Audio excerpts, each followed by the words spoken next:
In the bowl, I have 4 greens. I have radicchio. That's the little things that look like baby purple cabbages. I have some spicy arugula. I have some good old romaine lettuce.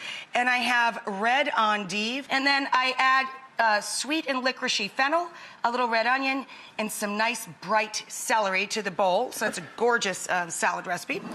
And I make all of my salad dressings in a little mason jar. We're gonna grate a little garlic.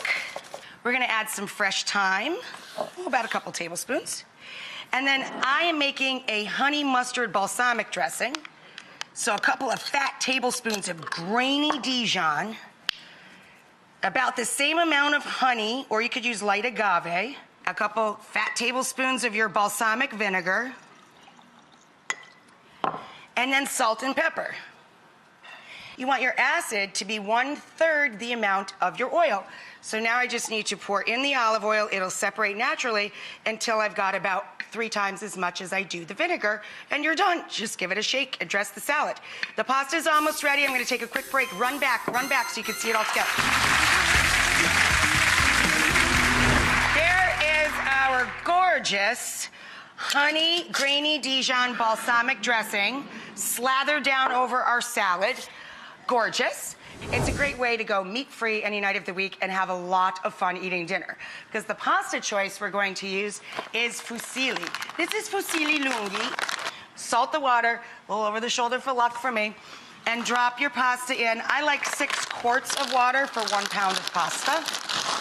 This sauce is delicious and it freezes beautifully, much like a pesto sauce would. We start with a couple of fat handfuls of sun-dried tomatoes. You want to get the ones just dried and in a pouch or tub or from the bulk section. You don't want the marinated ones, okay? Then we cover them with boiling water or even just super hot tap water to reconstitute them. Then I'm just going to strain them. And then we're going to put our sun-dried tomatoes. It's about a cup of packed tomatoes from a couple of fat handfuls once you get all the liquid out. We're gonna put all of our sun-dried tomatoes into our food processor with a couple of fat cloves of garlic. And we're going to add, about 1/3 of a palmful each of oregano or marjoram, fennel or fennel pollen, crushed red pepper flake for heat, lemon zest and the juice of a lemon. Once we get that in there, we're going to add about 1/3 of a cup of good fruity olive oil, a couple of fat roasted red peppers, and then we're going to add in a fat handful of pine nuts.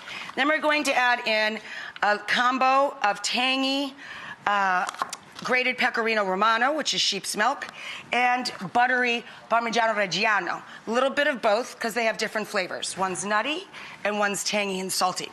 Then we're going to add in our basil. Basil hates the cold. Never put it in the fridge. Treat it like flowers. Cut the bottoms, change the water every few days, and keep it under a loose plastic bag. So about a cup of basil goes in here.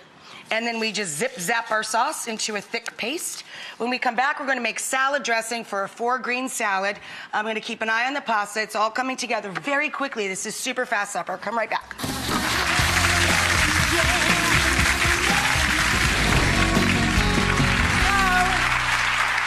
Right next to the pot, which I always put as close to the sink as possible, of course. So I'm gonna put a mug right next to the pot so I can take that starchy, salty water the second before I drain it. I've got my strainer already set to go in the sink.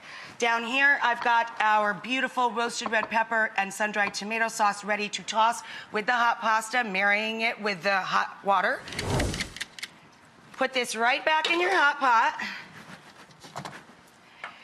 Add your salty, starchy cooking water and your sauce. You want to coat the pasta completely, and you got to kind of work it because the sauce is thick. Oh my God, that's a heavy baby. Oh, beautiful.